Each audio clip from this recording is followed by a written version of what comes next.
মার্কিন যুক্তরাষ্ট্র কিউবা দখল করে নিতে পারে বলে ইঙ্গিত দিয়েছেন মার্কিন প্রেসিডেন্ট ডোনাল্ড ট্রাম্প।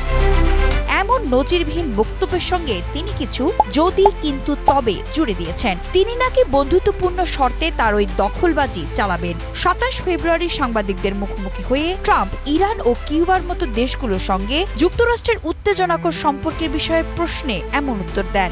ওই দুই দেশেই নতুন সরকার দেখার খুব ইচ্ছা ট্রাম্পের।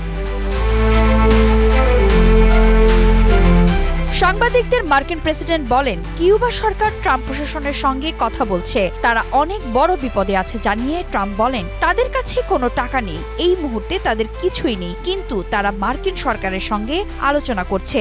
ট্রাম্প আরও বলেন, হয়তো আমরা কিউবাকে ফ্রেন্ডলি টেক ওভার করব, খুব সম্ভবত শেষ পর্যন্ত আমরা কিউবাকে বন্ধুত্বপূর্ণভাবেই নিজেদের নিয়ন্ত্রণে নিয়ে নেব।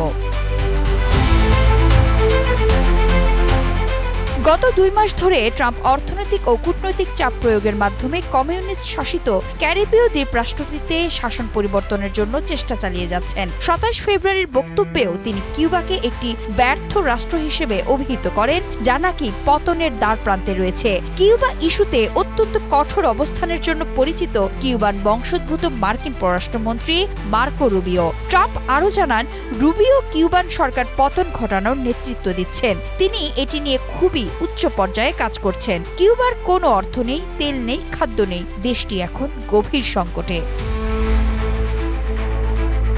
মার্কিন উপকূল থেকে মাত্র ১৪৫ কিলোমিটার দূরে অবস্থিত কিউবার সঙ্গে যুক্তরাষ্ট্রের সম্পর্ক দীর্ঘকাল ধরেই তিক্ত। ১৯৬০-এর দশক থেকে যুক্তরাষ্ট্র দ্বীপটির ওপর পূর্ণাঙ্গ বাণিজ্য নিষেধাজ্ঞা জারি করে রেখেছে, যা দেশটির অর্থনীতিকে দুর্বল করে দিয়েছে। তবে কিউবার ঘনিষ্ঠ মিত্র ভেনেজুয়েলার প্রেসিডেন্ট নিকোলা মাদুরোকে অপহরণ এবং বন্দী করার জন্য ট্রাম্প সামরিক অভিযানের নির্দেশ দিলে ওই উত্তেজনা আরও বেড়ে যায়। সেই হামলায় ভেনেজুয়েলার সামরিক বাহিনীর পাশাপাশি প্রায় ৩২ জন কিউবান সেনাও নিহত হন। এরপর কিউবার ওপর আরও চাপ বাড়িয়ে দেন মার্কিন প্রেসিডেন্ট। তিনি প্রচার চালাতে থাকেন দেশটির সরকারের পতন অনিবার্য।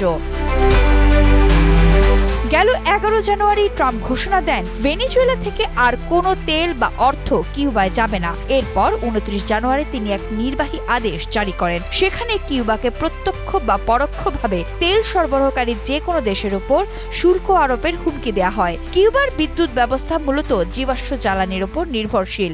জাতিসংঘ সতর্ক করেছে যে সরবরাহ স্বাভাবিক না হলে দ্বীপটিতে অচিরেই এক মানবিক বিপর্যয় ঘটতে পারে।